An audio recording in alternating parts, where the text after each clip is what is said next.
Shabbos. This week is Parshas Mishpatim, but instead of focusing on the portion of the week, I'd like to talk about Megillat Esther, the story of Esther, for the next 3 weeks preceding the holiday of Purim. And instead of focusing on the story itself, I'm going to talk about the characters and perhaps understand it through symbolism. That, of course, the story should be taken as the story, but we always have to remember that the Megillah is written also as literature, and therefore it's meant to have a deeper meaning or another layer, and there's many different interpretations. I'm going to approach it from an idea that seems to be in the Maralmi Prague, a rabbi from the 1500s in Prague, and he understands it through a Kabbalistic lens.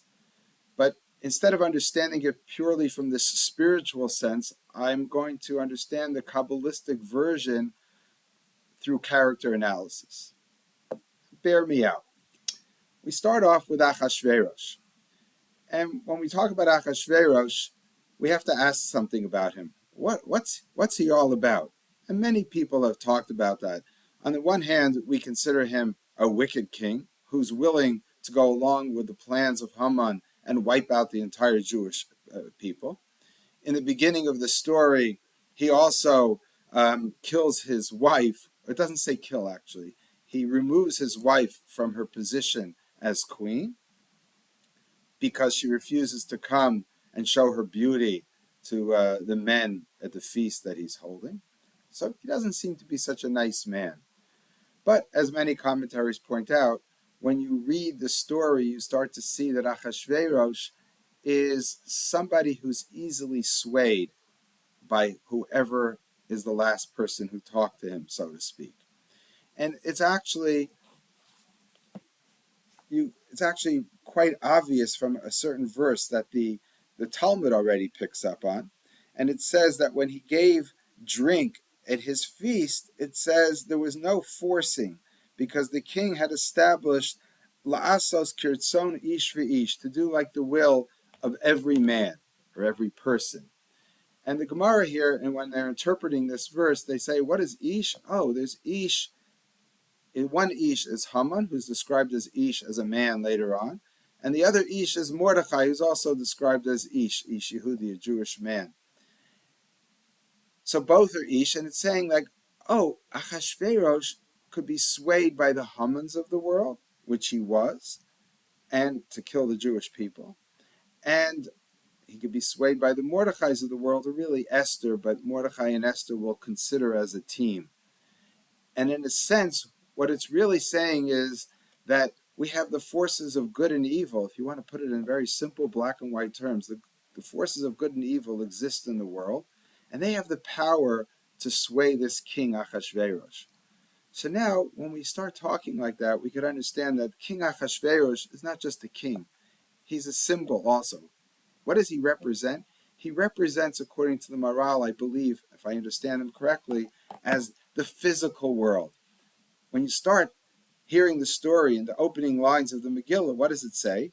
Achashverosh was a king, and he ruled from Hodu Vad Kush, from India to Ethiopia, 127 provinces or countries.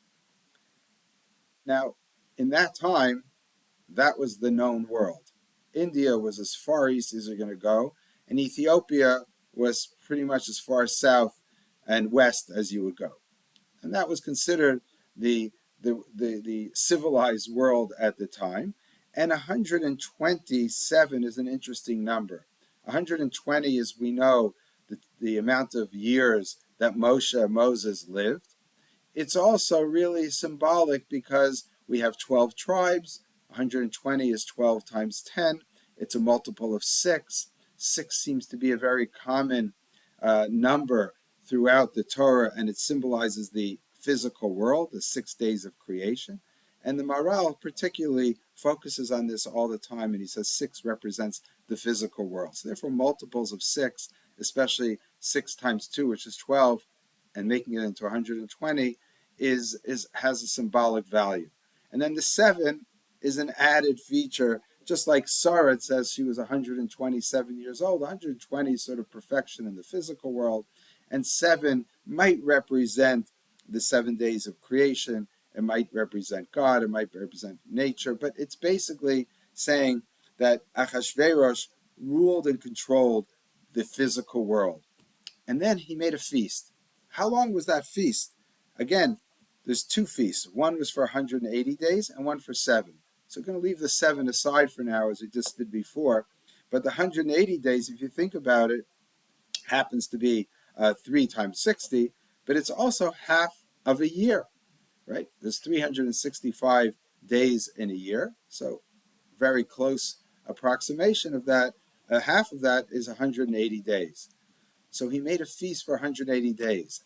And I believe the Maharal is understanding this, is that he controlled the physical world, which is half of existence. Because existence, as we know it, is both the physical and the spiritual world. Achashverosh represents that half, the physical world.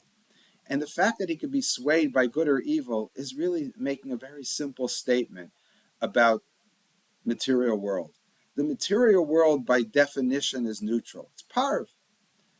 You can make it either milchiks or fleishiks, if you want to put it that way. You can make it either good or bad. There's nothing inherently good or bad about the physicality that we see in front of us. It's what we use it for. So when you get the Hamans, as later on Esther calls him Ish Tsar v'oyev Haman hara hazeh, she calls him Haman hara, Ra meaning bad, evil. Haman is the evil guy. Mordechai is another discussion. We'll talk about that another week. But Mordechai seemingly represents goodness in the world. And I'll mention again later, when we talk about it, that Mordechai refuses to bow down to Haman, to the evil in the world. He's the antithesis of Haman. These are the 2 extremes, Haman and Mordechai. And Achashverosh is easily swayed one way or the other. So that's one way of understanding the story. And who also is behind everything? As every commentary points out, the Megillah doesn't have the name of God. But the Medrash tells us that every time it says Hamelach, the king, without saying Melech Achashverosh, it doesn't say King Achashverosh, it says Melech, this king, it refers to God, God who's the ultimate king.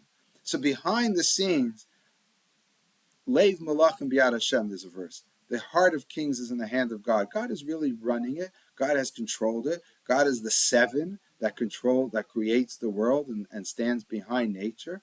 And he creates this physical world. And therefore he's represented in a hidden fashion in the Megillah. But on the surface, everything is neutral. And the human beings that live on this world have the ability to not to control, but to give direction in one way or the other to which way the world goes. Does it take the path of evil, or does it take the direction of goodness in this world? That's one thing to keep in mind when reading the story of the Megillah. The other is a reference really to the beginning of the Torah. In the beginning of the Torah, we have, in a sense, a struggle between men and women. You have Chava, Eve, she's not known as Chava at that time, the first woman who, in a sense, gets her husband Adam to sin. And as a result of that sin, it says that she's punished, that man, V'hu Yim Shabach, he will rule over you. And I've pointed this out many other times. The question is that something which we think of as an ideal, or it's a punishment? It's a negative thing in this world. And that's why there's constantly a tension. The men are controlling the world, controlling the women, so to speak. And what we have is that power, might makes right. That's the whole tension, as I point out other times throughout the whole book of Bereshis, is who controls the world? Is it the firstborn, the stronger, the older, the mightier, the Egyptians? Or is it the younger, the one who has morality behind him, who has God behind him? Or as it says in the Torah, B'ni B'chari Yisrael, Moshe tells Paro, my son, the firstborn Israel, you're not the firstborn, you're not the strong, even though you're stronger, you don't rule the world. So domination is the reality of this world. but it's not the ideal. The ideal is equality, I believe. And this whole story, if you think about it, is what's the beginning? Vashti refuses to come to the king to show her beauty. In other words, women, she's saying, are not for beauty. That's not what we're about. We also have rights. We should have some kind of equality. And I refuse to go. But what happens? She gets pushed aside. Hu Yimshabach. He rules over her. He throws her out. She's no longer the queen. She loses her position. But then what happens? The story is very interesting. He replaces her with Esther. Esther ends up controlling Achashverosh. That although Achashverosh is swayed by the Hamans of the world, at the end, Esther is the one who gets him to swing to the side of goodness. So not only does the physical material world end up at the end of the story being symbolically represented by Achashverosh, supporting the good people, the goodness in the world, but it's also the woman behind it.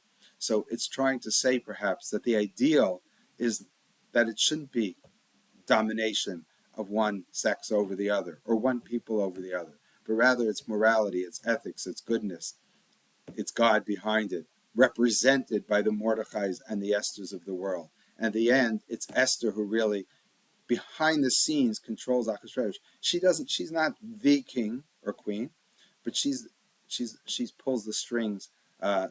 She pulls the strings and makes sure Achashverosh does what she wants.